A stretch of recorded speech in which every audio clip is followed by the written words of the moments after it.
My name is Arthur Corrigan.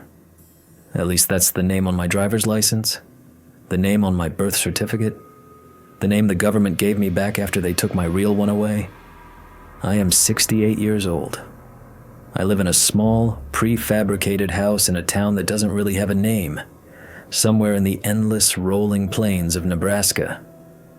I keep the blinds drawn, not because I'm afraid of the sun, but because I've grown to distrust empty spaces. I've seen what can hide in plain sight. I'm speaking into a simple tape recorder, a Panasonic RQ-210-9, obsolete technology, untraceable if you know how to properly shield it. No digital footprint, no signal to be intercepted from the sky. It's just magnetic dust on a thin strip of plastic, a ghost of a voice. And that's what I am. A ghost. For 27 years, I honored the agreement. I kept my mouth shut. I signed the non-disclosure documents, papers so secret they were watermarked with threats you could only see under an ultraviolet light. I took the pension. I took the new identity. I buried my life's work and the men it killed under a mountain of silence. I did it because I was a coward and because I believed their lie. They told me it was over, contained, a tragic, isolated incident that was never to be repeated. They told me the world was safer if the story remained untold. But last night, I saw something on the late-night news. A small report, a filler piece most people would ignore. A team of 4 civilian geologists conducting a seismic survey for a private corporation had gone missing. They found their vehicle, a dusty Ford F-250, parked by the side of a forgotten service road. Engine cold, doors unlocked, no signs of a struggle. The broadcast showed a helicopter shot of the area, a vast, featureless expanse of sand and rock. And the news anchor mentioned the location, Sector 73, Mojave Desert, just outside the perimeter of the old Nellis Air Force Range. The same sector, the same damn piece of empty, godforsaken dirt. And I felt a coldness spread through my chest that had nothing to do with the winter night. The kind of cold you feel when you realize a grave you thought was sealed has been opened from the inside. They lied. It isn't over. It was never contained. It was just waiting for someone else to stumble into its territory. So this is my confession, my final report. I don't know who will find this tape. Maybe no one. Maybe one of those quiet men in their quiet, dark suits who still, I'm sure, watch this house from a distance. It doesn't matter. What matters is that the truth gets recorded. The truth about Project Chimera. The truth about Operational Test and Evaluation Team Bravo 7. And the truth about what happened in the summer of 1999, in that shimmering sun-bleached hell they codenamed Zone Mirage. I was the lead civilian engineer on the Chimera system. I didn't pull the trigger, but I built the gun. I designed the lens that showed them a world that shouldn't exist. And in doing so, I painted a target on their backs for predators that shouldn't exist either. This is their story, because they can no longer tell it themselves. It all started on a Tuesday, the 6th of July. A day so hot, the air itself seemed to buzz. That was the day I helped them turn a squad of America's finest soldiers into ghosts. And something else, something much, much older, noticed them for the first time. The official designation for the system was the AN-PSQ-42 Chimera, a name I myself had suggested, lifted from Greek mythology, a creature made of incongruous parts. It was fitting. It was a prototype active camouflage system, but that description is criminally simplistic. It wasn't a suit of shimmering panels or some crude light projection rig. It was quantum. That was the buzzword at DARPA in the late 90s. Everything was quantum this and 0 point that. My work was in applied quantum optics. In theory, the Chimera didn't just bend light around an object. It was designed to create a localized temporary quantum tunnel, a superpositional state where photons would pass through the space the user occupied as if it weren't there. For the briefest of nanoseconds, the soldier inside the field was, in a very real sense, both there and not there. To the outside world, he was a heat haze, a shimmer in the air like asphalt on a hot day, an almost perfect invisibility.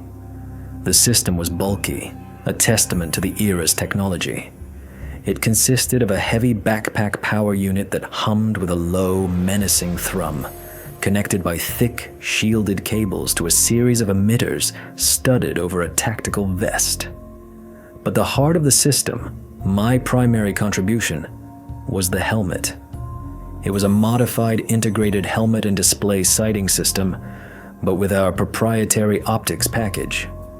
Since the soldier inside the field was effectively blind to the outside world, light was passing through him, not to him. He needed a way to see. The helmet was outfitted with a suite of multi-spectrum cameras that captured the surrounding environment and projected it onto the inside of the visor. It was an augmented reality feed, a perfect one-to-one video of the world outside the invisibility field. The soldier saw what the helmet's cameras saw. He was, in essence, a passenger inside his own invisible body, viewing the world through a digital window. And that digital window, that camera, was the system's fatal flaw. It was our Pandora's box. I wasn't in the field with them. My place was in a climate-controlled bunker, a skiff buried under a mountain 1,000 miles away, watching their data streams, monitoring the system's performance. But I've lived with the recordings for so long, I feel like I was there. I can feel the oppressive heat, the sun like a hammer blow. I can smell the dust and the hot metal of their gear. The team was Bravo 7, a 6-man Green Beret unit attached to the Army's Special Operations Command. They were the best, hand-picked for their resilience, their discipline, their ability to operate under extreme psychological stress. The irony is agonizing. Their leader was Master Sergeant Marcus Cole, 42 years old. A career soldier with a face that looked like it had been carved from sun-baked leather. His voice, captured on the comms logs that I've listened to 1,000 times, was pure gravel and impatience. He didn't trust the science. He trusted his gut, his rifle, and his men. His second in command was Sergeant First Class Ramirez, call sign Rico. Calm, professional, the anchor of the team. Then there was Pike, the heavy weapons guy, quiet and immense. Martinez, the medic, who seemed to have a perpetual stream of bad jokes to keep the tension at bay. And 2 specialists, younger men tasked with operating the experimental gear. One of them was Specialist Evan Davies. He was 24, an electronics warfare technician, bright-eyed and fascinated by the Chimera system. He was the first, the canary in the coal mine. The test that day was simple, a long-range infiltration exercise. They were to proceed on foot for 5 kilometers across a designated quadrant of Zone Mirage, using the Chimera systems in 30-second bursts to cross open ground, simulating an approach on a hostile target.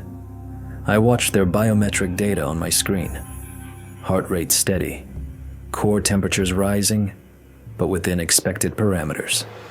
Everything was nominal. For the first hour, the test went perfectly. The comms were filled with standard callouts. Bravo lead to all stations preparing for first activation. Mark, Cole's voice, dry, professional. On my monitor, I saw 5 of the 6 video feeds shimmer and distort for a moment. Then, from the perspective of the 6th man, who was held back as an observer, they simply vanished.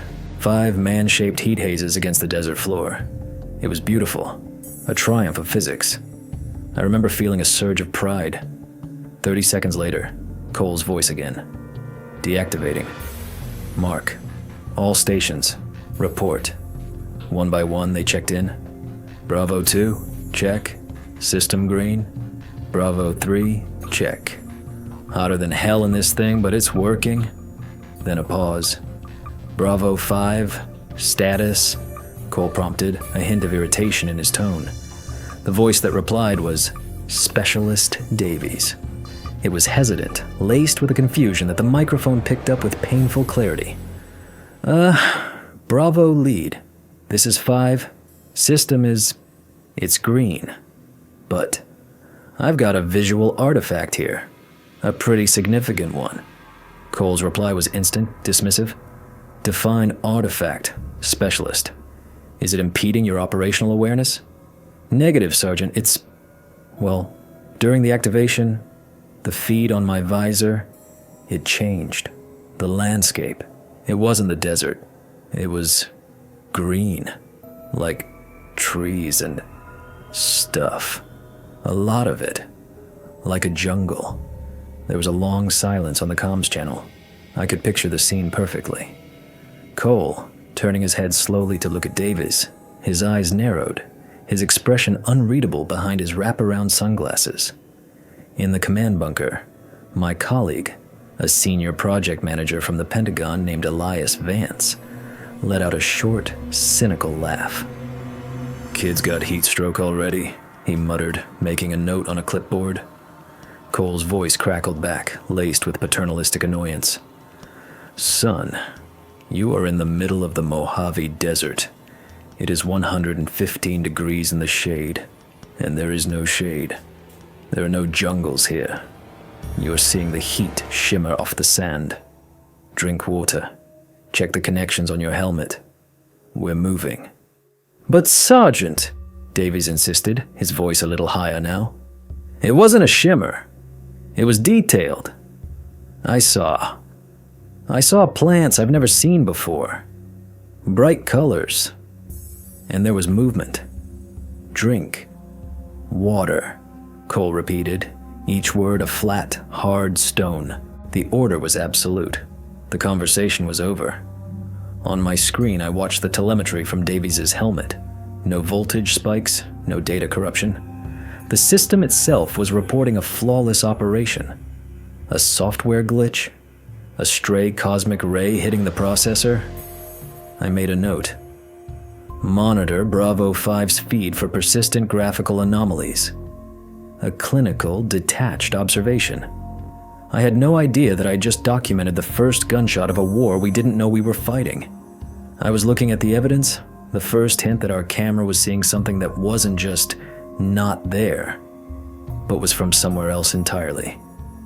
And I dismissed it, just like everyone else.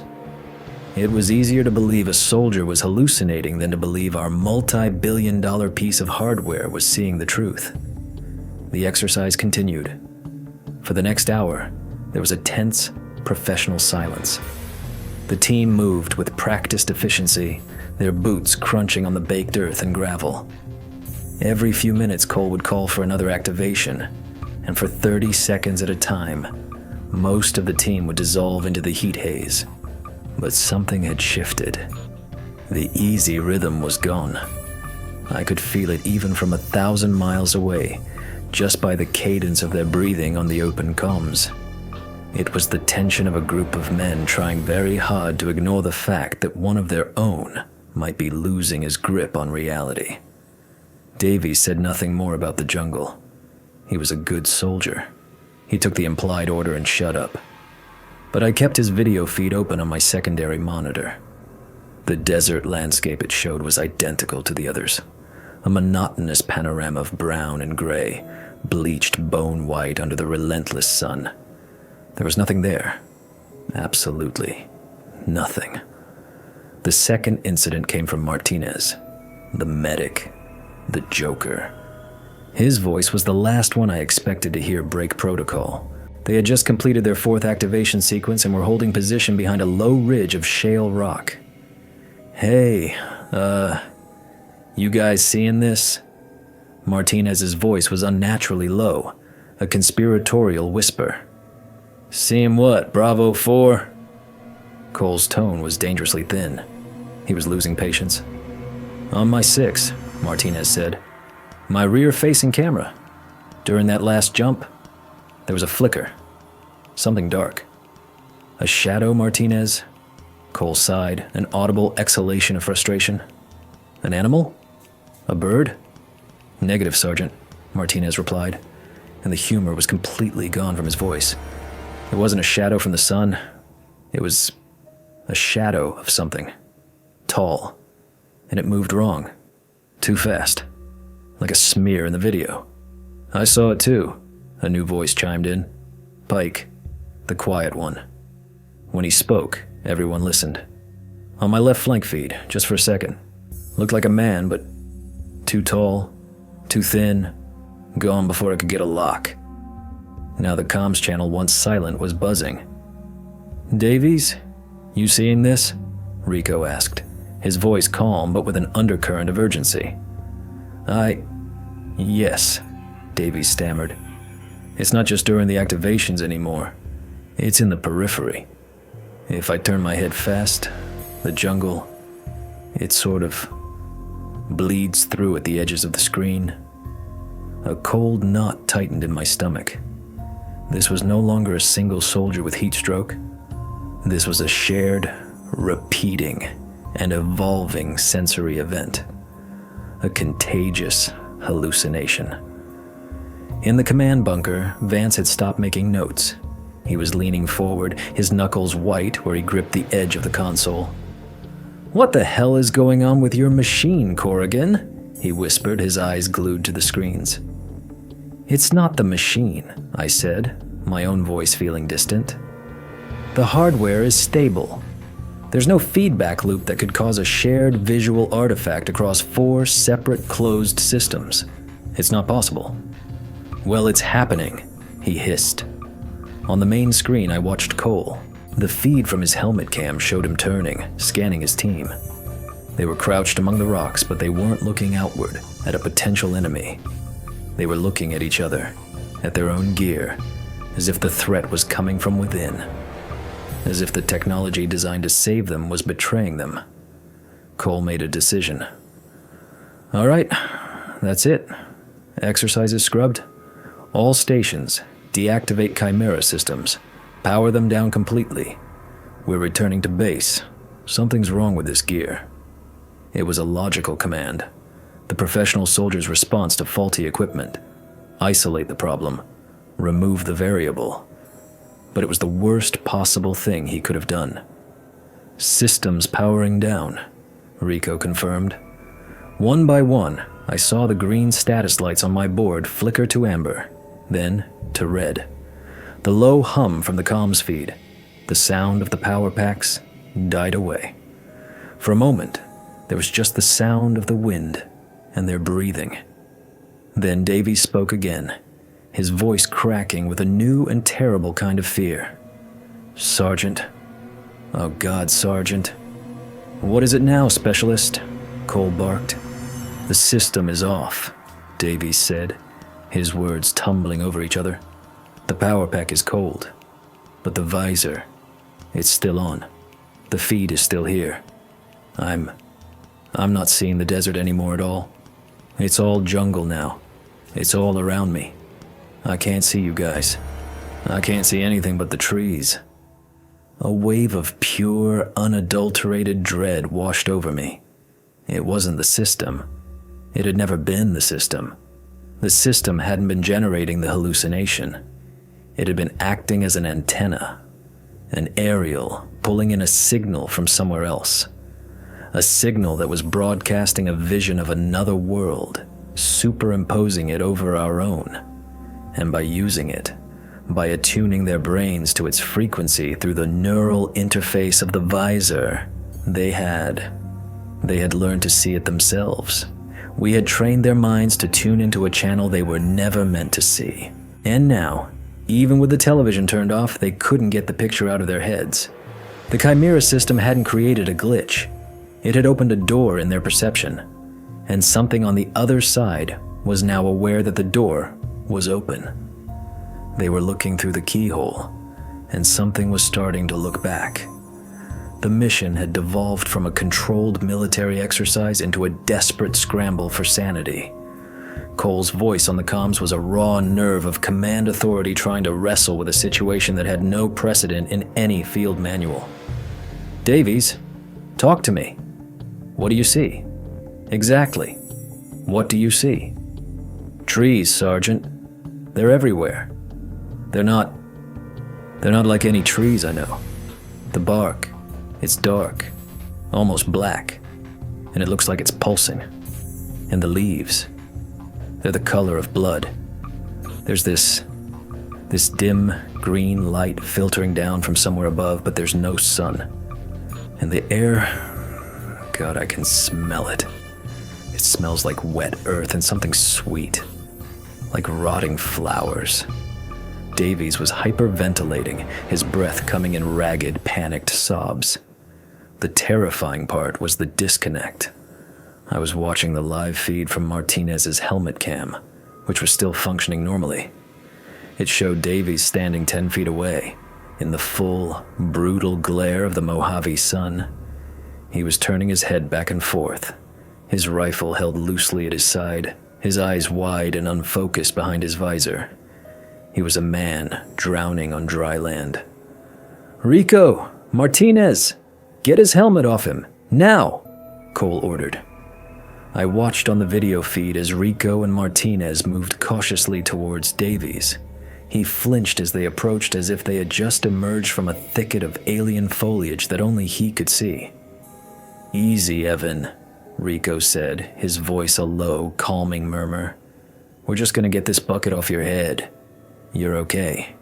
"No! Stay back!" Davies yelled, stumbling backward. "You don't see it! It's right behind you! There's something in the branches!" On the comms, I heard a sharp, sudden intake of breath. It was Pike. "I see it," he whispered. The words were heavy, final. "You see what, Pike?" Cole demanded. The thing Martinez saw. The shadow. It's not a shadow. It's standing by that rock formation over there. It's watching us." Pike's voice was flat, devoid of emotion. The voice of a man looking at something so far outside his experience that his brain hadn't decided how to feel about it yet. "It's tall, and it looks like it's made of TV static, shimmering." And then the contagion spread with horrifying speed. "I see it too," Rico said, his voice dropping. He'd stopped moving toward Davies. "To the west. There are two of them. They're not just on the visor anymore," Martinez added, his voice trembling. "I can see it with my own eyes. If I look at the desert, it's the desert. But if I sort of unfocus, it's like our world is a projection on a screen, and the screen is starting to tear." This was the critical, horrifying escalation. The barrier was breaking down. The anomaly was no longer confined to the digital screens of the Chimera system. It was bleeding into reality itself, or more accurately, their perception of reality. They were caught between two worlds, their brains unable to process the conflicting sensory information. And in one of those worlds, they were no longer alone. They were being observed, stalked. I felt a profound sense of helplessness. I was 1,000 miles away, watching flickering images on a screen, listening to the voices of men whose minds were coming unraveled. I was shouting at the monitor, telling them to get out, to run. But my voice was just a useless noise in a sterile, air-conditioned room. Vance was on the phone, speaking in low, urgent tones to someone at the Pentagon. He was using words like cognitive event and psychotronic interference, trying to wrap the terror in the safe, sterile language of bureaucracy. Then came the first scream. It wasn't a human scream. It was a sound that ripped through the comms channel, a high-pitched, chittering shriek that sounded like a discordant symphony of cracking bone and tearing metal. It was a sound that had no biological business existing on Earth. All 6 men hit the dirt simultaneously, a testament to their training. Even Davies, lost in his jungle nightmare, reacted to the sound. Contact! Cole bellowed, his voice pure instinct. All stations, report contact! Where did that come from? Everywhere! Pike yelled back. It came from everywhere at once! And then the helmet cams became a chaotic blur of motion. I was watching 6 different feeds of pure panic. The cameras were whipping back and forth, showing fractured glimpses of empty desert, blue sky, and brown rock. But the audio told a different story. It was the soundtrack of a desperate, terrifying firefight. It's coming in from the right. Movement! I've got movement in the trees. 2 of them. 3. That was Davies, his voice a high-pitched keen of terror. I don't have a clear shot. They're too fast, Rico yelled. I watched, my heart pounding in my chest, as the feed from Pike's camera suddenly swiveled and aimed at a patch of empty sand 20 yards away. Then, the muzzle of his M249 flashed. The roar of the machine gun was deafening even over the comms link. He was firing at nothing. Absolutely nothing. The bullets kicked up puffs of dust in the desert floor, stitching a line across the empty ground. I hit it! It's down! He shouted, but his voice was filled with disbelief, not triumph. I don't see anything, Pike! What are you shooting at? Cole demanded. Just keep firing! The scene descended into madness. All of them, except Cole, were now reacting to threats only they could perceive. They were taking cover behind rocks that, in their vision, were giant, pulsating fungi. They were aiming their rifles into patches of thin air that, to them, held towering, predatory shapes. They were ducking and weaving to avoid attacks from massive, unseen predators. The helmet cams recorded them screaming at shadows, hiding from humanoid figures that existed only as ghosts on their dying helmet displays and as phantoms in their minds. They weren't just hallucinating. They were being hunted by the phantom jungle, and they were fighting back. Their training had taken over, forcing them to combat a threat that had no physical presence in our world, but was lethally, terrifyingly real in theirs. They were ghosts in the desert, fighting phantoms from another reality. The firefight, if you could call it that, lasted for 7 minutes and 12 seconds. To me, watching in the silent, cold dread of the control room, it felt like an eternity. The audio from their comms was a hellish cacophony of gunfire, shouting, and those alien, chittering screams that seemed to tear at the very fabric of the sound waves. But the video feeds remained stubbornly, terrifyingly normal. They showed 6 American soldiers in the middle of a vast, empty desert, firing their weapons at an invisible, non-existent enemy. It was like watching a play on an empty stage with the actors screaming about dragons and monsters that the audience could not see. Master Sergeant Cole was the last bastion of sanity, the only one whose perception hadn't been completely co-opted. His feed was a frantic attempt to regain control. I watched through his eyes as he scrambled from man to man, shaking them, shouting at them. Ramirez, report to me! What is your target? He yelled, grabbing Rico by the shoulder. Rico just pointed a trembling finger at an empty patch of sky. There! It's circling! It's got wings like a bat, but they're made of broken glass! Cole was losing them. His team, his disciplined professional soldiers, had been plunged into a private, waking nightmare, and he was the only one left outside. The desperation in his voice was palpable. He wasn't just a commander anymore. He was a man watching his friends go insane right in front of him. Then the audio from Davies' comm cut out, not with a crackle of static, but with a sudden, sharp, digital click. On my board, his biometric feed flatlined. Heart rate, 0. Respiration, 0. All at once. Davies is down! Martinez screamed, his voice raw with panic. Medic! I'm coming! Martinez! Stay put! Cole roared. That's an order! But it was too late. Martinez's camera feed showed him scrambling up from behind his cover, a small outcrop of rock, and running towards the spot where Davies had been standing. He was running through open, empty desert. But on the comms, his frantic breathing was punctuated by his own running commentary. Pushing through the thick stuff. The vines are grabbing at my feet. Almost there, Evan. Almost there. Then Martinez's camera feed tilted wildly, a chaotic swirl of blue sky and brown earth. There was a single wet, guttural sound, and a choked cry. Then his feed, too, went dead. His light on my board blinked red, then went dark. 2 men gone in less than 30 seconds. Vanished. Not killed by any conventional means. They had simply been disconnected, erased from the network. "Fall back!" Cole was screaming now, his command authority shattered into pure primal fear. "Fall back to the extraction point! Now! Move! Move! Move!" The remaining cameras showed a frantic retreat. The soldiers were stumbling, falling, firing their weapons blindly behind them at the pursuing, invisible horrors. Pike went next. His camera didn't fall. It kept moving, but it was rising, lifting straight up into the air, as if he'd been plucked from the ground by a giant, unseen hand. It rose to a height of about 50, maybe 60 feet, spun once, showing a dizzying panorama of the empty desert. And then it went dead. 3 men gone. It was just Cole and Rico now. They were running, side by side, their breath tearing from their lungs.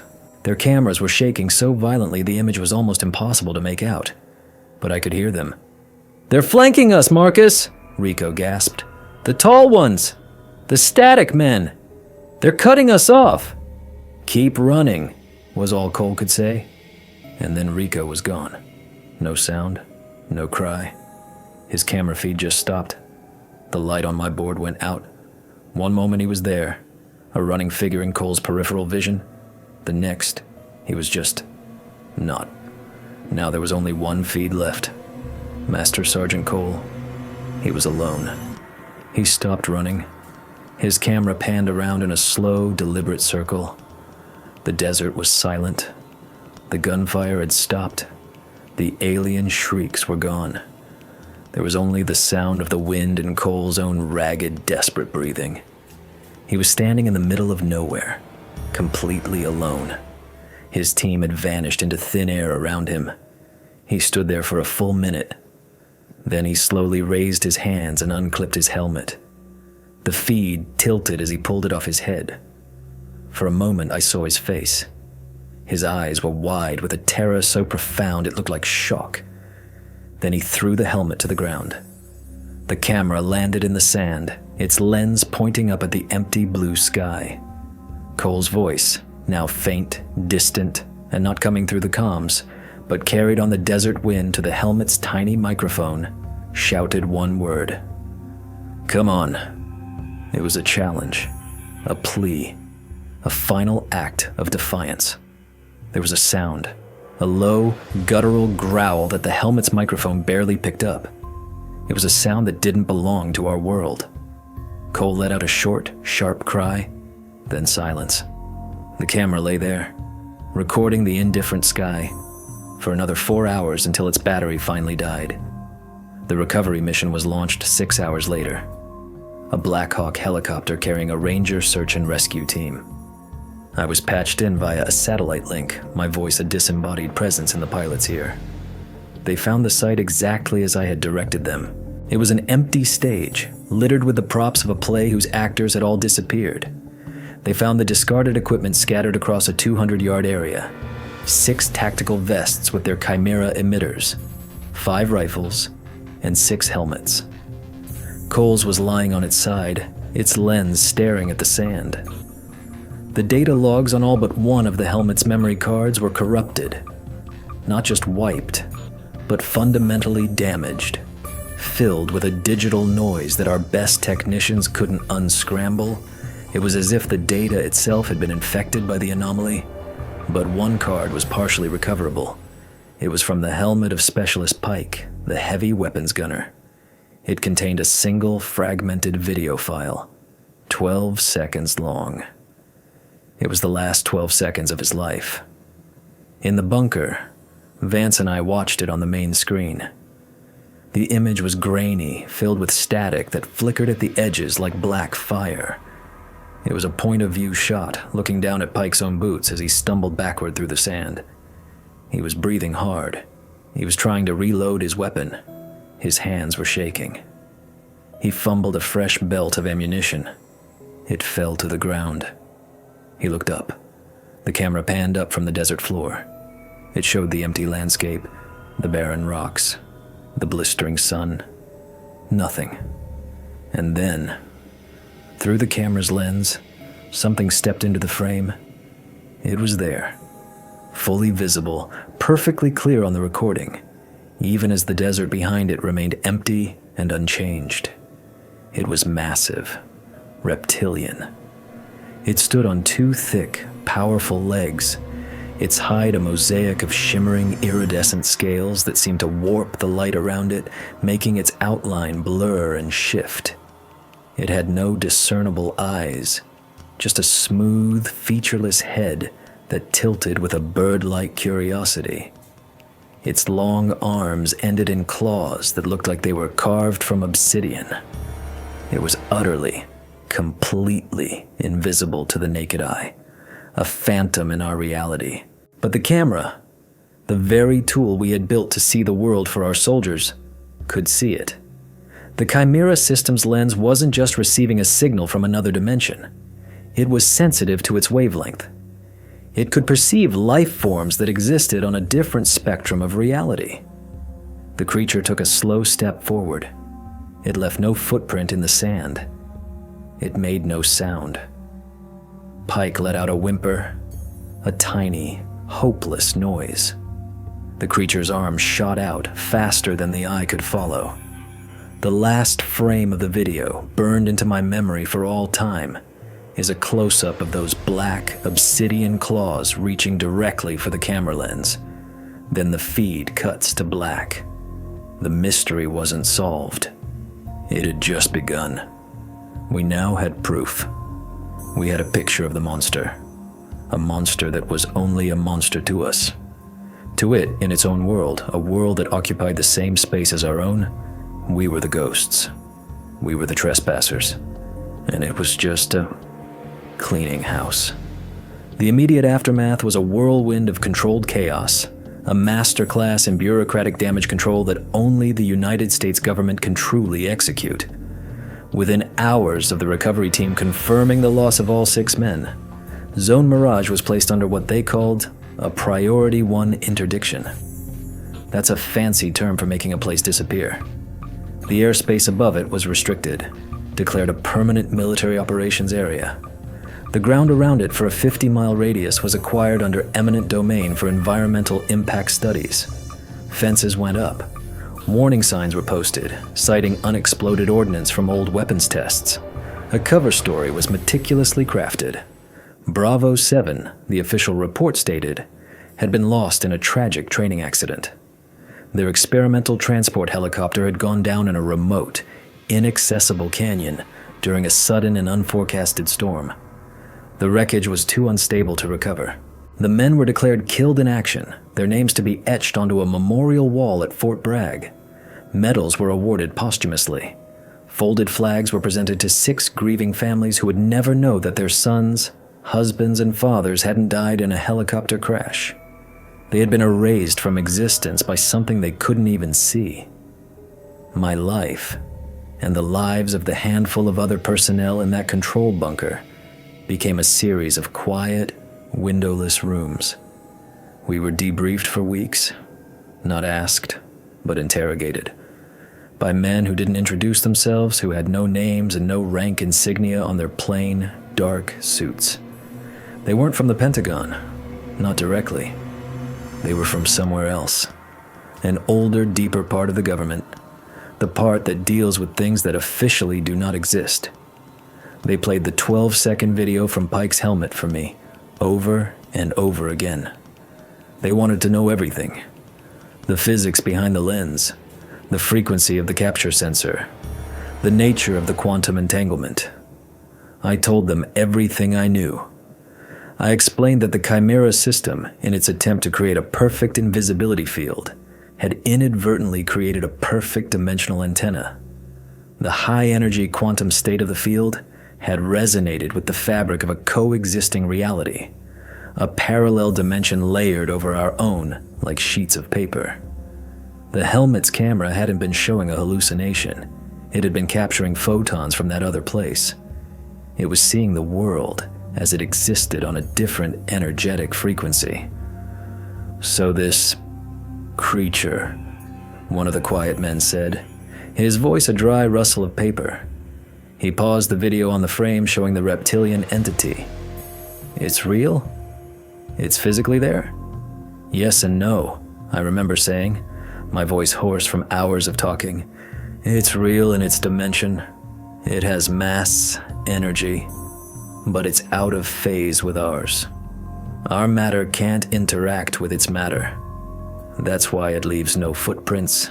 That's why our bullets passed right through it.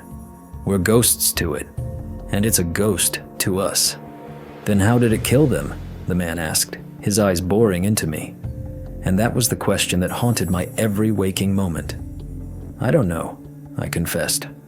But the men, they were connected to the system. Their neural visual cortex was being fed a direct stream of that other reality. They weren't just seeing it, they were experiencing it. My theory, my only theory, is that the entity didn't need to physically touch them in our world. It attacked their consciousness, which was, for all intents and purposes, visiting its world. It didn't kill their bodies. It pulled their minds out. It severed the connection. And the body, the hardware, it can't run without the software. The men in the suits just nodded, their faces impassive. They weren't surprised. They weren't shocked. They were just confirming something they already suspected. That was the most chilling part of all. This wasn't the first time they had encountered something like this. My multi-billion-dollar project hadn't discovered a new phenomenon. It had just stumbled into a very, very old secret. After the debriefings, the threats began. Veiled, but unmistakable. I was reminded of the national security oaths I had signed. I was told that any discussion of Project Chimera, Zone Mirage, or the fate of Bravo 7 would be considered an act of treason. They laid out the consequences with cold, clinical precision. My life would be systematically dismantled, my reputation destroyed. I would be discredited, declared mentally unstable, and confined to an institution where no one would ever listen to me again. Or they hinted, I could simply have an unfortunate accident. Then came the offer. A generous early retirement, a full pension, a new identity, a clean slate, a quiet life, far away from the world of secrets and shadows. All I had to do was forget. They gave me a file with my new name, my new history. Arthur Corrigan, a mid-level logistics analyst for a company that didn't exist, who had retired to a quiet life in Nebraska. They were burying me. I took the deal. I was terrified. I was racked with a guilt so profound it felt like a physical weight in my chest. I had designed the window that those men had looked through. I had led them to the slaughter. And now I was helping the very people responsible to cover it up. But I was a coward. I wanted to live. So I signed the papers. I became Arthur Corrigan. And I kept my silence. For 27 years, I tried to forget. I worked in a library. I fixed lawnmowers. I did anything to keep my hands and my mind busy, to drown out the memory of those 12 seconds of video. I avoided the news. I stayed away from anything that reminded me of the desert, of the military, of the work I'd once done. I built a fragile, hollow life on a foundation of lies. And for a long time, it almost worked. The ghosts of Bravo 7 still visited me in my dreams, their voices a static-laced whisper on a dead comms channel. But I learned to live with them. I told myself their sacrifice had served a purpose, that the secret was kept, and the world was safe, because no one else would ever be foolish enough to build another antenna, another window. But then came the news report, the missing geologists in the same sector. And I knew that we hadn't been the first to open that door, and we wouldn't be the last. The anomaly, the entity, the thin spot in the veil between worlds. It wasn't created by our technology. It was always there, an indigenous feature of the landscape, as real as the rocks and the sand. A silent, invisible predator that had been hunting in that valley for millennia. And anyone who lingered there too long, anyone whose consciousness was too open, too inquisitive, was at risk. The geologists didn't have a chimera system, but maybe they had something else. A sensitive piece of seismic equipment, a mind-altering drug, or maybe just the bad luck to camp in the wrong place on the wrong night and to stare at the stars for too long, letting their minds drift. And the lie I had been living with for 27 years crumbled into dust. The silence wasn't protecting anyone. It was just ensuring that the next victims would be just as unprepared, just as ignorant as the last. It was feeding the monster. My silence was an accessory to the crime. So I found this old tape recorder, and I started to talk. Because the official report is a lie. The memorial wall is a lie. And the quiet, empty expanse of Zone Mirage is the biggest lie of all. It's not empty. It's occupied territory. My forced retirement didn't happen overnight. Before they could bury me, they had to be absolutely certain I hadn't found anything else, and that nothing else could be found. For 3 weeks after the incident, I wasn't an engineer anymore. I was a prisoner in a gilded cage. I was confined to a windowless analysis suite deep within a DARPA-controlled facility in Virginia, a place so secret it didn't even have a name, just a number, Site 4. My job, my only job, was to dissect the digital ghost of Bravo 7.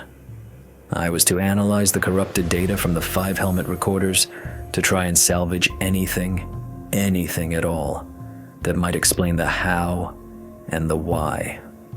They assigned a technician to help me, or more accurately, to watch me. His name was Peterson, a young, ferociously intelligent kid from MIT Lincoln Lab with pale skin that suggested he'd never seen the sun and eyes that darted around constantly, taking in everything. He was a specialist in data recovery from catastrophically damaged hardware. He never spoke about the incident itself, only about the data. To him, it wasn't a tragedy. It was the ultimate puzzle box. The corruption is elegant, he said on the first day, his fingers flying across a keyboard, bringing up hexadecimal code on a massive, curved monitor.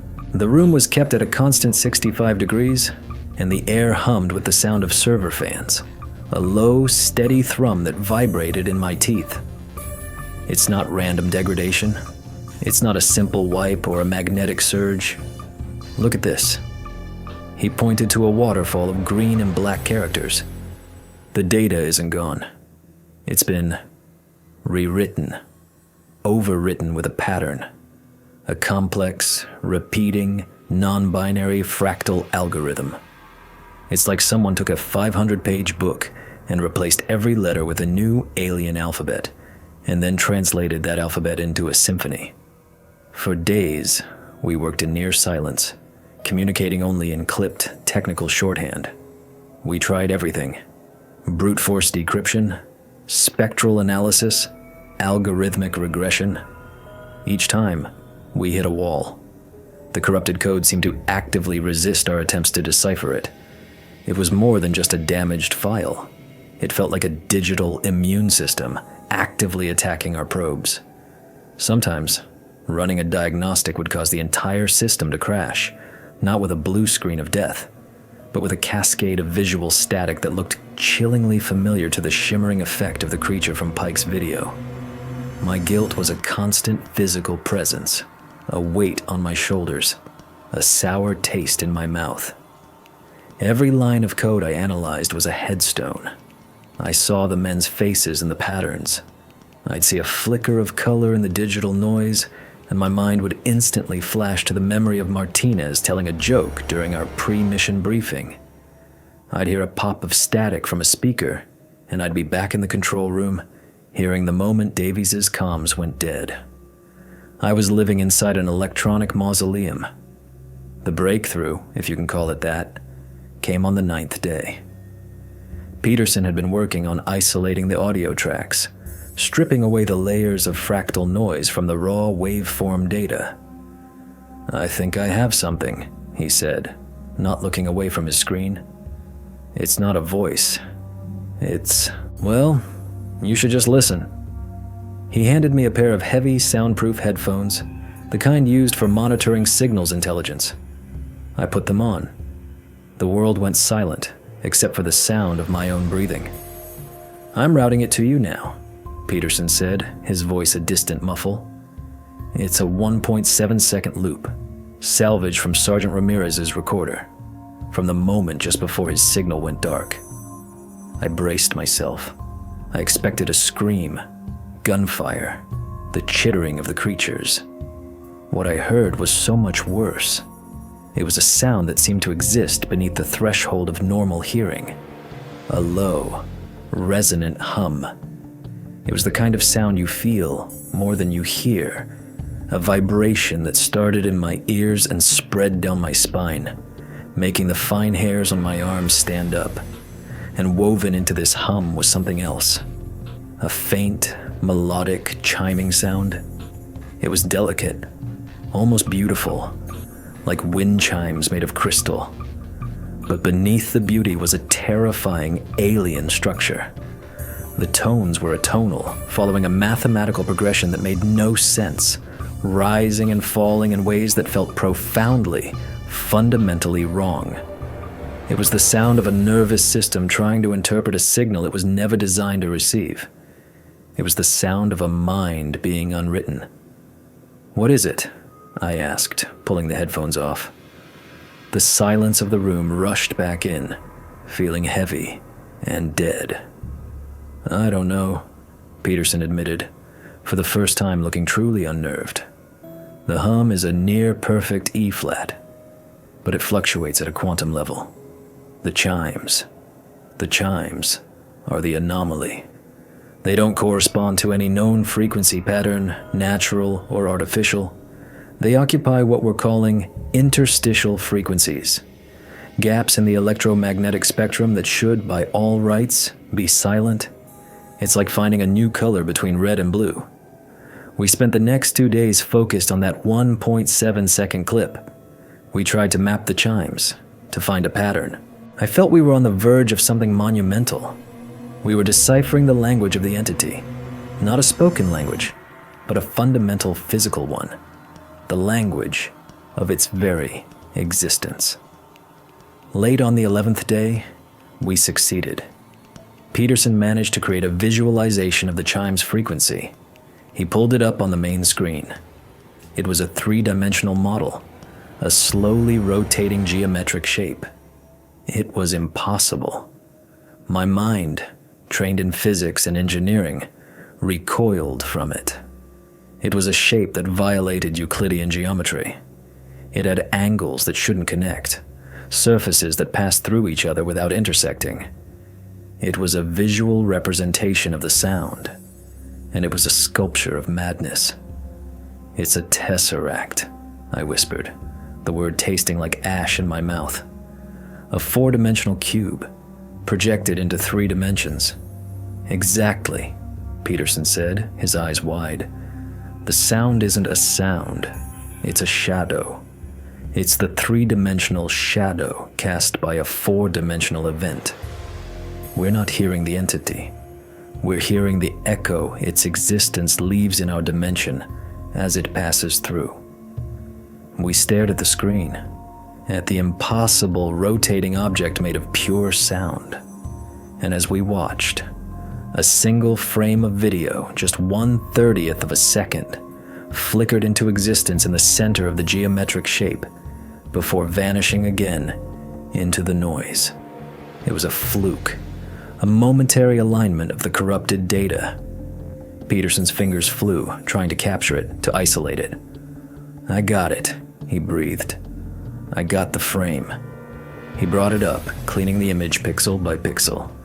It was from Martinez's helmet. The image was distorted, warped as if seen through a fisheye lens.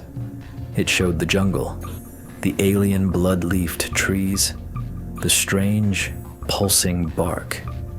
And in the center of the frame, standing partially obscured by the foliage, was one of the static men, the tall, thin figures Pike had seen. But the image was clear enough now to see it wasn't made of static. It was humanoid, yes, but its body was a swirling vortex of colors, a kaleidoscopic pattern of light that hurt to look at.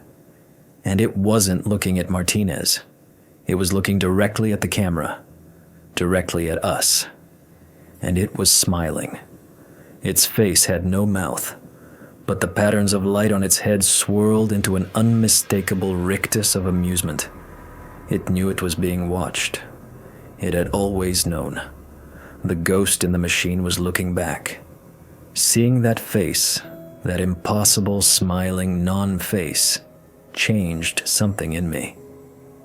The investigation was no longer a professional duty, a way to assuage my guilt. It became a personal obsession. The fear was still there, a cold stone in my gut, but it was now overlaid with a burning, desperate need to understand. What were these things? Where did they come from? What did they want? The questions consumed me. I stopped sleeping.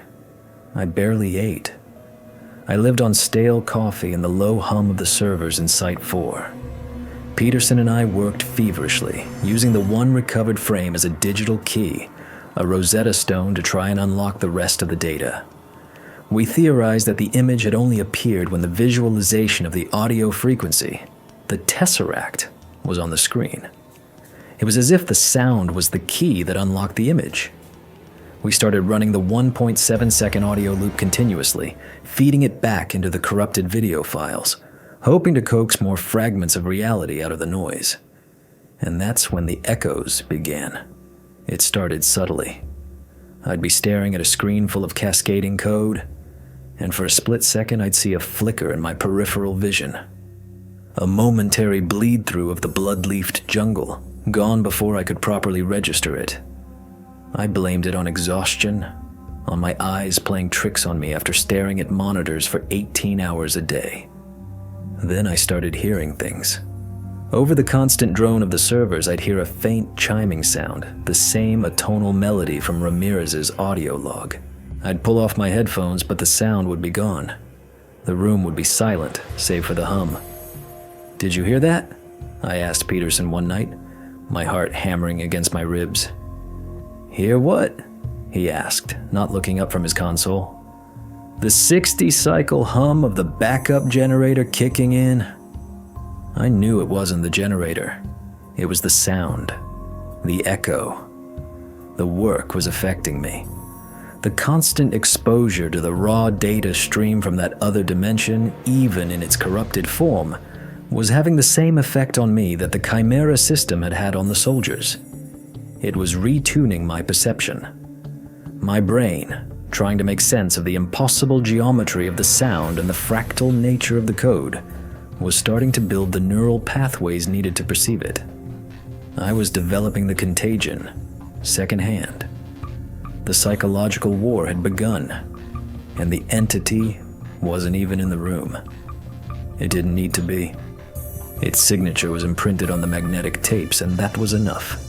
It was a virus, and the data was its delivery system. The echoes became more frequent, more vivid. I started having waking nightmares. I'd be looking at Peterson, and for a terrifying second, his face would dissolve into the swirling, kaleidoscopic light of the entity from the photograph. I'd recoil, blinking, and he'd be back to normal, giving me a strange look. "You okay, Corrigan? You look like you've seen a ghost." I had. I was seeing them everywhere. The men of Bravo 7 started to haunt me. I'd be walking down the sterile white corridor to the mess hall, and I'd see Sergeant Cole standing at the far end, his face grim with disappointment before he'd flicker and vanish. I'd hear Davies' voice in the static between radio channels whispering, "You built the window, Mr. Corrigan. Why didn't you warn us what was on the other side?" My guilt became the entity's primary weapon. It knew my weak point. It had access to the raw emotional data of the men as they died. It was all there in the corrupted biometric logs, and it was using that against me. It was projecting their final, terrified thoughts into my own mind. I felt their panic, their confusion, their despair. I was trapped in an echo chamber of their last moments, a loop of terror playing over and over again in my own head. I tried to hide it. I knew that if the men in the suits saw how compromised I was becoming, they'd pull me off the project instantly. They'd sedate me and lock me away. So I pushed on, pretending the shaking in my hands was from too much caffeine, pretending the dark circles under my eyes were from lack of sleep and not from the things I saw when I closed them. The breaking point came during the 3rd week. We had managed to stabilize a section of Pike's corrupted video file, about 3 seconds of it. Peterson was rendering it, frame by painful frame. We were watching it unfold on the main screen. The video was a chaotic whirl of motion from his point of view as he was being lifted into the air. We saw the ground receding, the panicked faces of his teammates turning up towards him, and then, for just a few frames, the image cleared.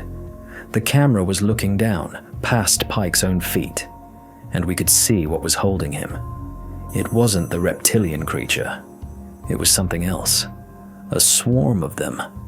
They looked like insects, but they were the size of large dogs with chitinous bodies that shimmered with the same oily rainbow light as the jungle's leaves.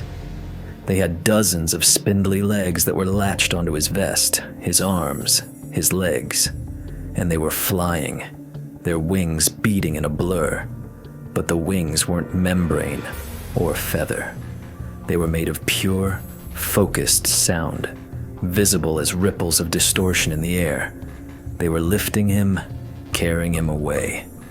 As I watched, one of the insect creatures turned its head and looked up at the camera. It didn't have eyes. Its head was a cluster of chiming crystalline structures, and as it looked at me, I heard the sound, not in the headphones, but inside my own skull. A clear, piercing, melodic chime that was not a sound but a thought, a concept, a feeling. It was a feeling of hunger, not for flesh, but for consciousness, for experience, for life itself. I screamed. I didn't mean to. It was an involuntary animal sound of pure terror. I scrambled back from the console, knocking my chair over, falling to the cold, tiled floor. The room was spinning. The walls seemed to pulse with that dark, vegetative light. The humming of the servers rose in pitch until it sounded like the chittering shriek from the desert. The entity was here. It was in the room. It was in my head. Peterson rushed to my side, his face a mask of alarm, and behind him, standing by the door, were 2 of the quiet men in their dark suits. They hadn't been there a second before. They had just appeared. They weren't looking at me. They were looking at the screen, at the image of the sound-winged insect, and their faces were completely, terrifyingly calm. They had been waiting for this. They had been waiting for me to break, to see what they already knew was there. My usefulness as an analyst was over. My quarantine was about to begin. The transition was seamless and terrifyingly efficient. One moment I was on the floor of the analysis suite, my mind a screaming chaos of echoes and alien hunger. The next, I felt a sharp prick in my neck. The world dissolved into a warm, syrupy fog. The chittering sounds faded, The pulsing walls stabilized and a profound, blissful quiet descended over my mind. They had sedated me. When I woke up, I was no longer in Site 4. I was in a different room. A softer room. The walls were a pale, calming green.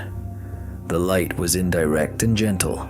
There was no computer, no humming servers, just a comfortable bed, a small table, and a single chair. The window showed a pleasant, manicured lawn and a line of poplar trees. It could have been a private hospital room anywhere in the country.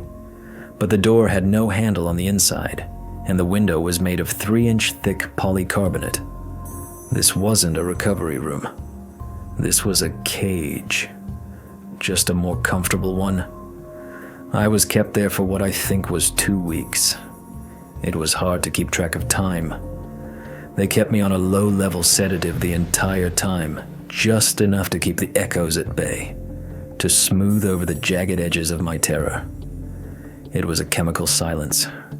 The men in the suits would visit me once a day. They never came together. Always one at a time. They would sit in the chair and talk to me in low, reasonable tones. They never acknowledged what I had seen. They never mentioned the creatures, the jungle, or the smiling face in the static. Instead, they talked about stress, about trauma, about the understandable psychological break a man might have after witnessing a tragic accident involving his life's work.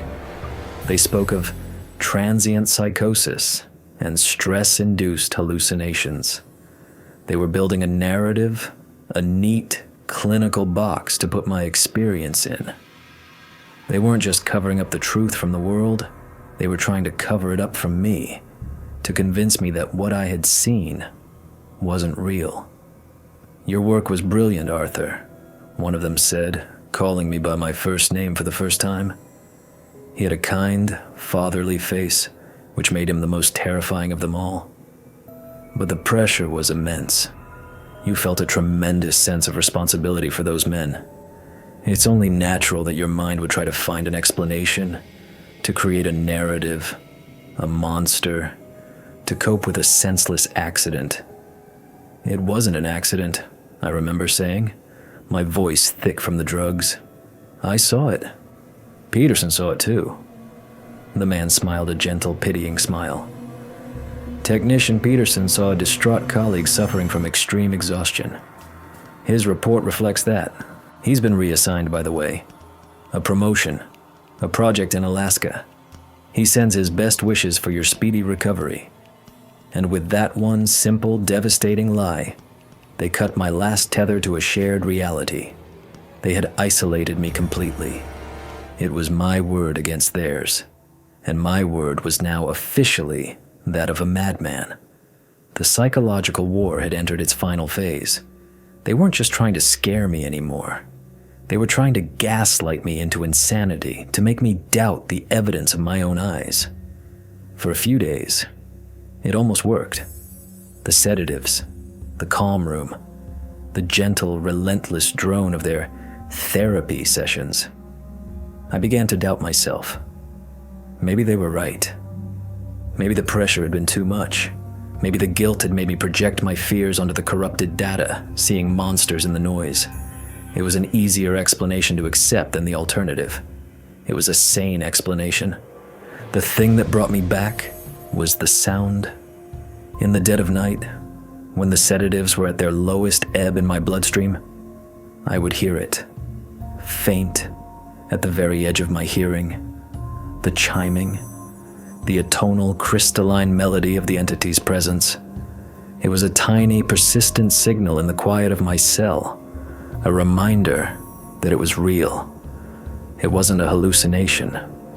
It was an echo, and it had followed me here. After 2 weeks, they decided I was stable. They took me off the sedatives. The fatherly man came for one last visit. He placed a thick folder on the table in front of me. "We have an arrangement for you, Arthur," he said. "A way for you to put all of this behind you. A quiet life. A new start. Far away from all of this." He opened the folder. Inside was my new life. The birth certificate for Arthur Corrigan, the social security card, the driver's license, the deed to a small house in Nebraska. A bank statement showing a generous pension had already been deposited. It was a complete, ready-made existence. "All you have to do is sign these," he said, pushing a small stack of papers towards me. They were the non-disclosure agreements, thicker, more comprehensive than anything I had signed before. They bound me to silence not just about Project Chimera, but about Site 4, about my medical treatment, about the very existence of the men in suits. The penalties for breaking the agreement were laid out in stark, terrifying detail. It wasn't a legal document. It was a death warrant with a signature line. "This is a redaction," I said, the word coming to me with sudden perfect clarity. "You're not just hiding this. You're redacting me. My life. We are giving you a new one," he corrected gently. "A peaceful one.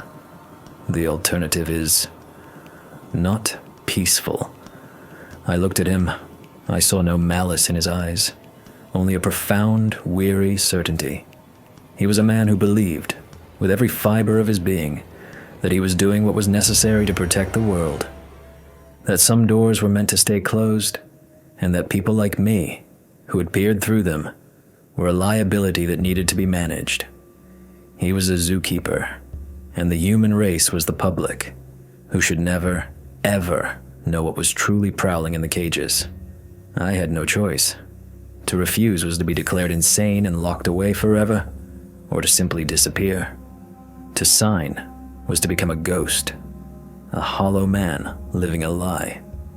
But it was a life. I picked up the pen.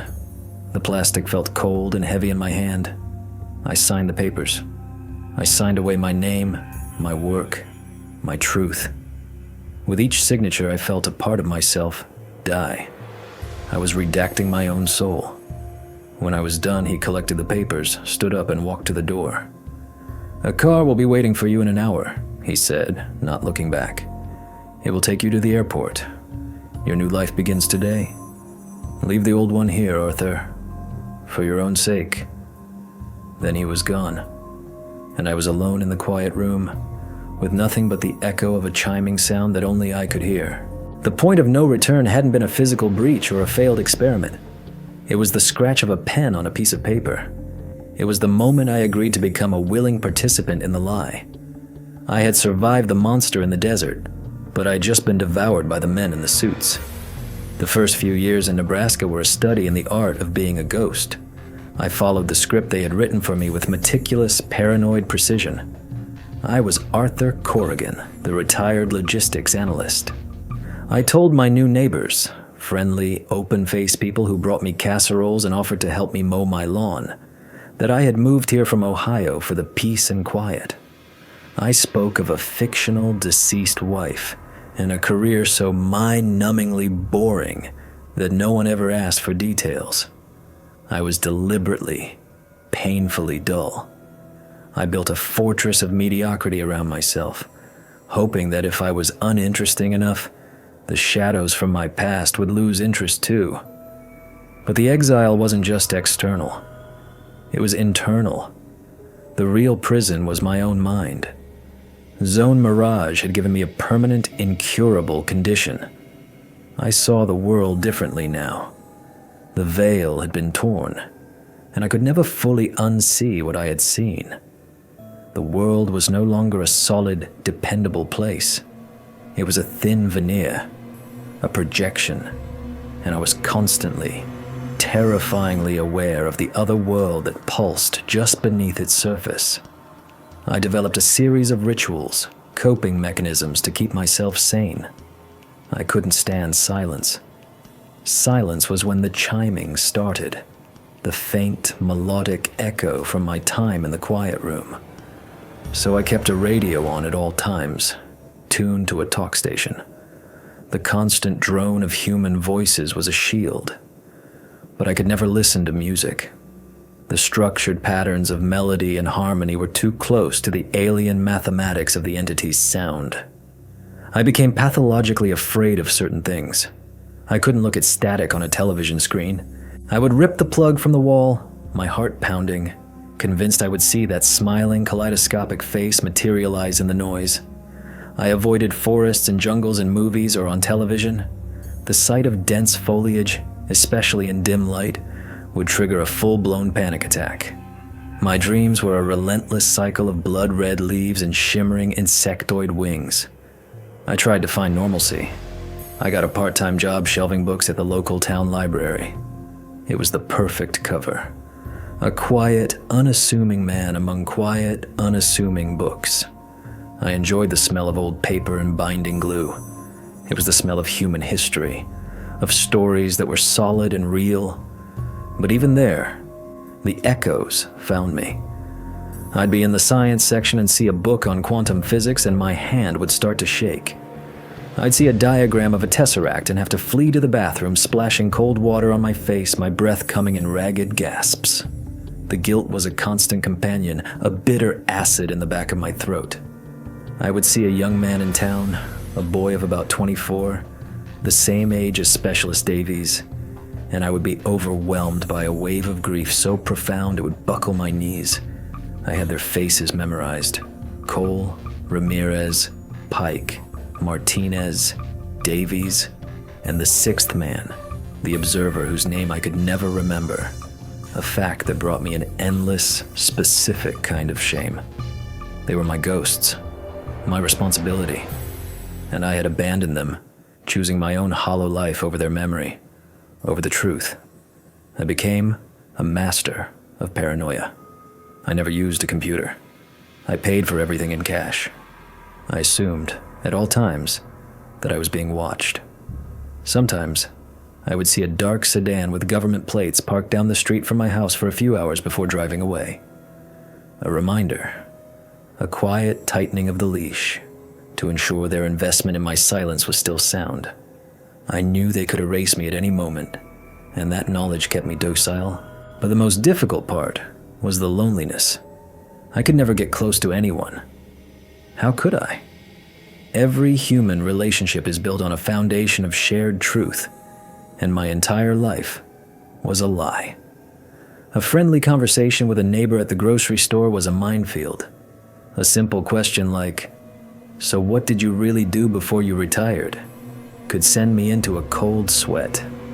I was an island, and the water separating me from the rest of humanity was a secret that would drown anyone who tried to cross it. I lived like this for over 2 decades, a ghost haunting the shell of a life. The world moved on. The 90s gave way to the new millennium. Technology exploded. The internet, smartphones, social media. The world became a place of constant connection, of shared information. And I remained an analog man in a digital world, a relic trapped in my own personal Cold War, fighting a battle that no one else knew existed. I grew old. My hair turned from brown to gray to white. My hands developed a permanent tremor. The echoes in my mind faded, not gone, but worn down by time. Like a recording played so many times it has become faint and distorted. I almost convinced myself that it was over, that the secret was safe, that my cowardly silence had in the end been the right choice. I had found a strange, bleak peace in my exile. A peace built on the graves of 6 good men and a lie that had become my only truth. I was a ship that had been scuttled, resting quietly in the dark, forgotten depths. The day the world changed again began like any other. It was a Tuesday in late October. The air in Nebraska had that crisp, sharp edge of approaching winter. The leaves on the poplar trees outside my window had turned a brilliant, painful yellow. I remember the mundane details with a clarity that is itself a form of trauma. I was making myself dinner, a simple cheese omelet. The sound of the eggs sizzling in the pan, the smell of melting butter, the comforting domestic ritual of a man alone. My little black and white television was on the kitchen counter, its volume turned down low. It was always on, my shield of noise. The local 6 o'clock news was on. a report on a zoning dispute at the town council, a story about the high school football team's upcoming championship game, the gentle, meaningless chatter of a small town. I was half listening, focused on not burning my omelet, when the anchor, a woman with a helmet of blonde hair and a relentlessly cheerful voice, said the words that made the pan slip from my hand and clatter to the linoleum floor. And in national news, authorities in California are expanding their search for a team of 4 geologists who went missing 3 days ago in a remote section of the Mojave Desert. I froze. My heart, which had been beating at the slow, steady rhythm of a 68-year-old man, suddenly began to hammer against my ribs like a trapped bird. The Mojave Desert. It's a big place, I told myself. A vast, empty space. It means nothing. But the anchor wasn't finished. The men, employees of a private surveying firm, were last heard from on Sunday afternoon. Their vehicle was discovered abandoned near an old service road on the edge of the restricted Nellis Air Force Range. Nellis. The name was a key, unlocking a door in my mind I'd spent 27 years trying to wall up. My breath caught in my throat. The smell of the burning eggs filled the small kitchen, a noxious, sulfurous scent. And then they showed the helicopter footage. A grainy aerial shot. A dusty Ford F-250 parked by the side of a dirt track, and all around it, a vast, featureless expanse of sand and rock, bleached by the sun. It was a landscape I had seen 1,000 times in my nightmares. A landscape I had studied on satellite maps until every ridge and ravine was burned into my memory. The search is currently focused on an area officials are calling Sector 73, the anchor said, her voice now just a distant buzz. Sector 73. The name hit me like a physical blow. It wasn't just near Zone Mirage. It was Zone Mirage. They had given it a new, sterile designation, but it was the same piece of cursed ground. The same empty stage. I stumbled back from the stove, my hand going to my chest. The room seemed to tilt. The buzzing of the refrigerator, a sound I hadn't consciously noticed in years, suddenly grew louder, deeper, until it sounded exactly like the low, menacing thrum of a Chimera power pack. The flickering of the fluorescent light above the sink began to pulse, to shimmer at the edges. I stared at the television screen. The helicopter shot pulled back, showing more of the desolate terrain. And for a fraction of a second, I saw it. It wasn't a glitch in the broadcast. It was me. My perception. The image on the screen seemed to tear. And through the tear, just for a moment, I saw it. A flash of green. The impossible, vibrant, blood-colored green of the jungle. I let out a gasp, a ragged, choking sound. It was happening again. After all these years, the signal was still broadcasting. And something about this event, this new intrusion into its territory, had amplified it. Or maybe it was just me. Maybe hearing the name of the place, seeing the land again, had reopened the old pathways in my brain. The anchor had moved on to a story about the weather, but I was no longer listening. I was standing in my small, safe kitchen in the middle of Nebraska, but I was back in the desert. I could feel the oppressive heat. I could smell the dust and the ozone. And I could hear, faintly, beneath the sound of my own frantic heartbeat, the chiming, the atonal melody. It was clearer than it had been in years. It was no longer a faint echo. It was a call, a broadcast. And it was hungry. They had lied. Of course they had lied. They hadn't contained it. How could they? How do you put a fence around a dimension? How do you quarantine a ghost? All they had done was put up warning signs and hope no one would wander past them. They hadn't solved the problem. They had just put a "Do Not Disturb" sign on a monster's door. And now, 4 more men had knocked on that door. In that moment, standing in the ruins of my carefully constructed piece, something inside me broke. Or maybe it was finally pieced back together. The guilt I had carried for 27 years, a passive, crushing weight, transformed into something new. It became a white-hot, furious rage. Rage at the men in suits for their arrogance and their lies. Rage at the entity for its mindless, predatory hunger. And rage at myself for my cowardice, for my silence. My silence hadn't been a shield. It had been a weapon used by the keepers of the secret to ensure their own plausible deniability. My silence had made me complicit. It had helped load the gun for the next set of victims. I looked at my shaking hands, the hands of an old man.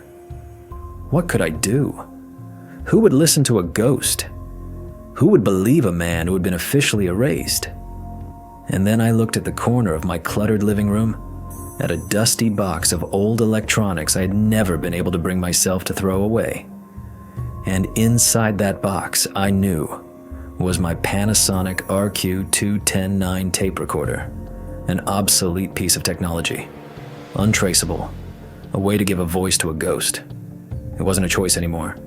It was an obligation, a debt owed to 6 dead soldiers and 4 missing geologists. The lie had to end. The silence had to be broken.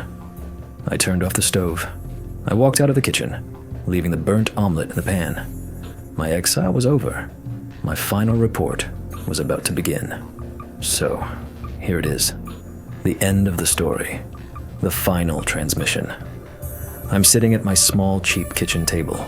The one I bought from a secondhand store when I first arrived in this town.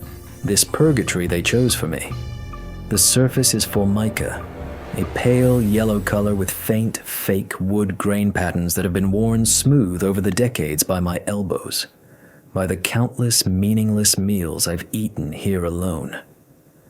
The room is dark, save for the single bare bulb that hangs from a frayed cord above me, casting a pool of stark, unflattering light on the table, on my liver-spotted hands, and on the small, black plastic box that holds my entire confession, the Panasonic RQ-210-9. It seems so small, so insignificant to be the container for such a vast and terrible truth. Outside, the Nebraska night is vast and silent.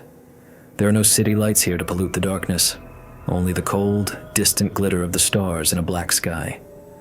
I keep the blinds drawn, always. They are thick, vinyl things, the color of dried blood, and they seal me in. They are not to keep the light out. They are to keep me from looking out, from seeing the emptiness. I have learned to fear empty spaces. I know that what we perceive as emptiness is just a failure of our senses, a lack of imagination. The desert taught me that. What looks empty is teeming with a reality we are not equipped to see. And sometimes, I fear that the vast, empty plains that surround this house are just a different kind of desert, with its own indigenous, invisible predators. So I stay inside my little box, with the blinds drawn, and I listen to the hum of the electricity in the walls. The tape inside the machine has reached its end. The soft whirring has been replaced by a quiet hiss, the sound of an empty spool turning. I have said everything. I have laid the ghosts of Bravo 7 to rest as best I can, not in the hallowed ground of a hero's grave, but in the magnetic dust of this fragile ribbon of plastic. I wonder who will find it. I will leave it somewhere public, taped to the underside of a bench in a bus station, left on a shelf in the library where I used to work, tucked inside a dusty copy of Moby Dick. A message in a bottle thrown into the ocean of the mundane world, hoping someone with the right kind of eyes will find it. Or maybe they will find it first. The quiet men. I have no doubt they are still aware of me. The dark sedan I see every few months is no coincidence. It's a census taker checking to make sure their redacted asset is still in its designated file drawer.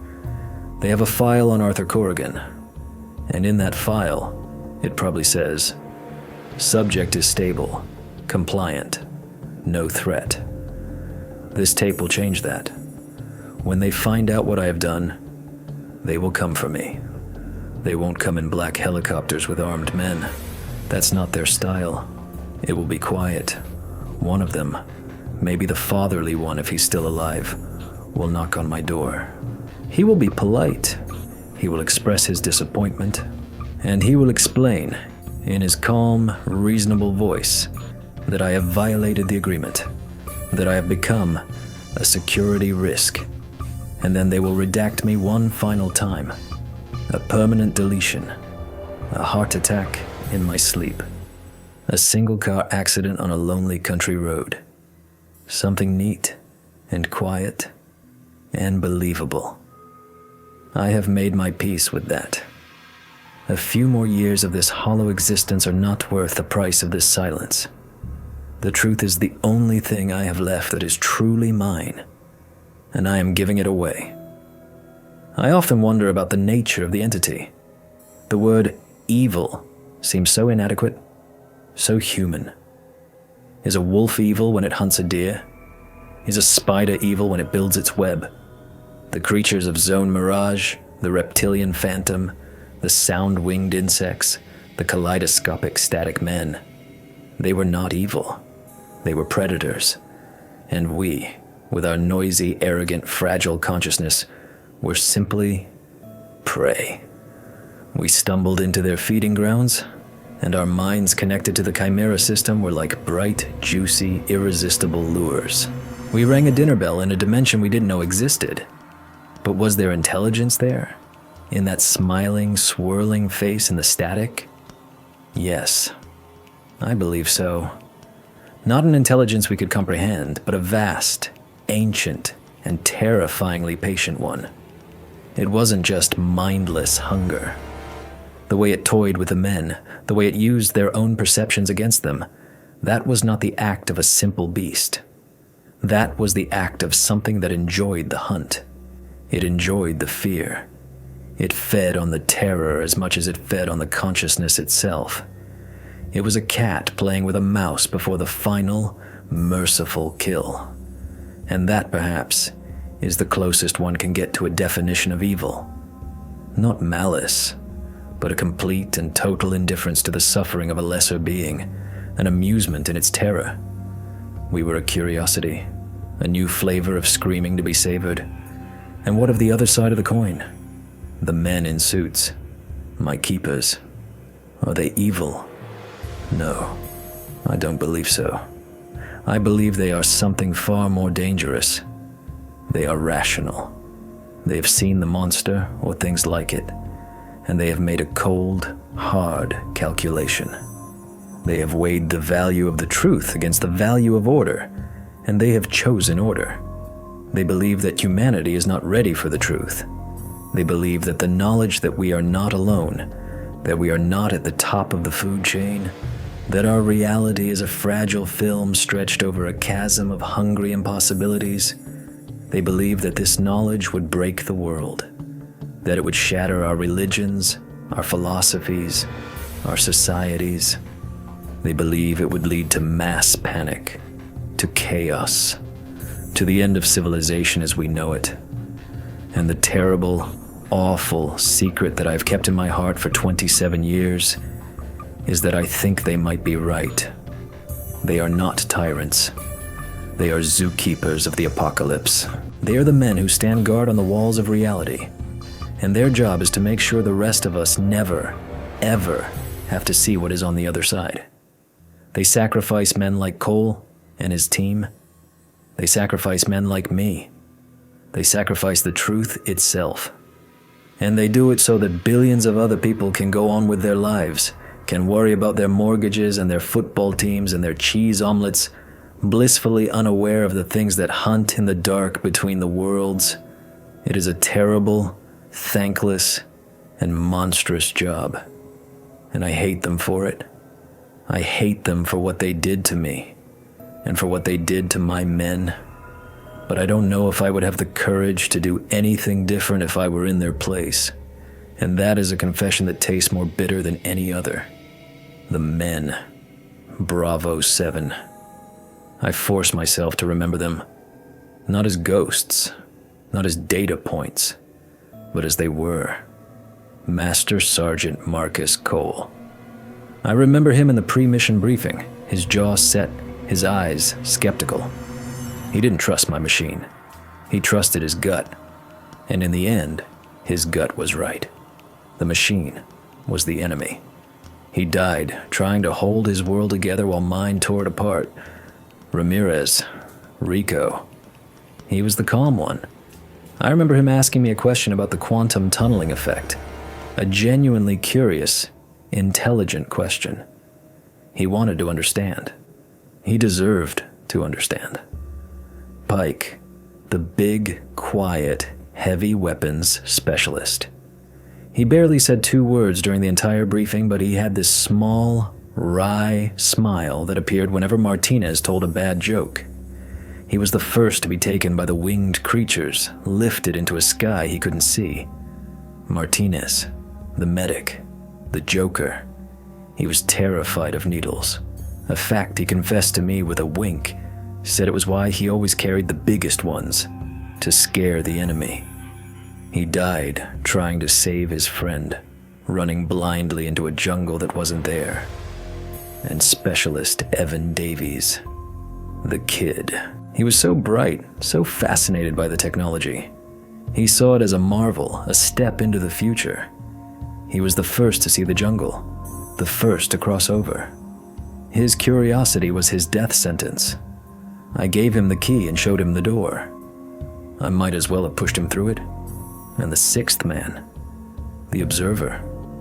I still can't see his face. He's a blank in my memory. A final, personal failure. A man whose name I redacted from my own mind. My life.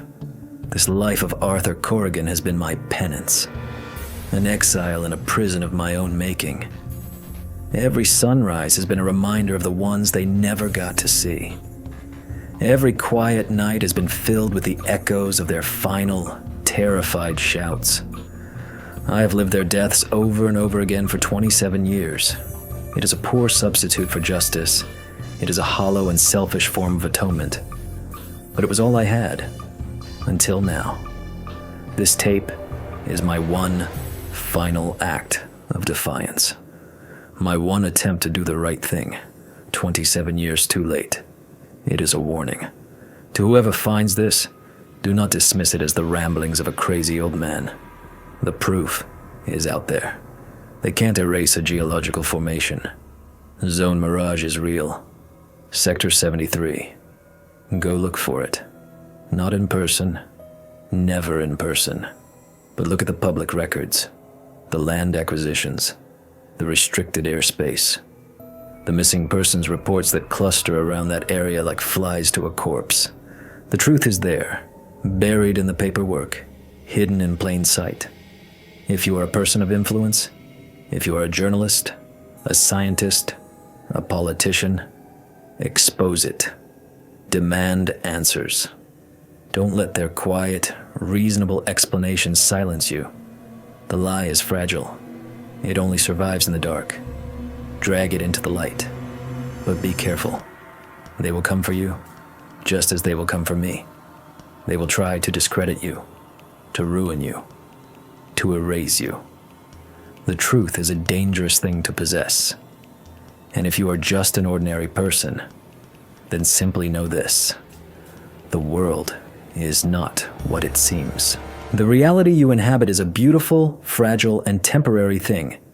And there are other realities layered over ours, hungry and waiting. Do not seek them out. Do not pry at the edges of the veil. Some doors are meant to remain locked for a reason.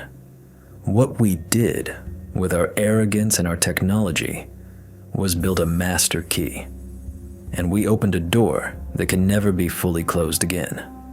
The signal is still broadcasting. The jungle is still there, just on the other side of the light. The entities are still hunting. My part in this is over. I have nothing left to say. I have laid my confession at the feet of a world that will likely ignore it. But it is recorded. It is real. It exists, independent of me now. A ghost in a machine, waiting. I reach out a trembling hand. My finger hovers over the stop button on the recorder. It's a final, definitive act. The end of a life's work. The end of a life of silence. The end of Arthur Corrigan. Emperor Tups. The beginning of the truth. I press the button. The soft whirring of the tape mechanism clunks to a halt. The hiss of the empty spool dies. The room is suddenly terribly quiet. For a moment, there's peace. And then, in the profound silence from the corner of the room, from the space between the worlds, I hear it. Clearer than ever before, a single beautiful, terrifying chime.